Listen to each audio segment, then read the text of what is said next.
let's say you did a video in Procreate. For that, you can see my previous tutorial, or you did a video in Photoshop, or any video that you took online and that you want to add sound with. You just go in Photoshop and you open it simply like that. So let's say I'm going to take this blob walk for instance, and what it does is automatically you have your timeline on the bottom of your animation here, so you can see that your video is actually working. So if I want to add an audio channel here, I just have to click. See, there's a little arrow near to this music sign, so I just go and add audio, and I pick whatever, you know, audio that I have, MP4 or whatever audio is there, and that's it. You know, your audio is there.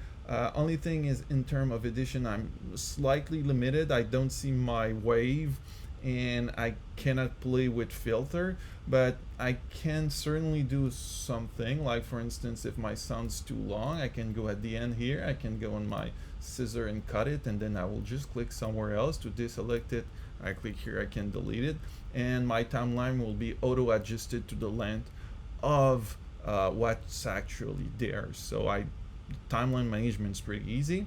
And then in terms of filter, as I say, I don't have a lot of things, but if I go right click on my audio channel, I can increase the volume or decrease the volume. Say my level were pretty low, I can increase the volume, or if it's too heavy or peaky, I can go and have my volume down. I can also do a little like fade in, fade out. So this is nice. This adds something to my animation. And then once you're done, you just click on your little arrow here, and you can just export your sound as an MP3. Just go with the default setting. They're good, and they're plenty for YouTube, TikTok, or Instagram.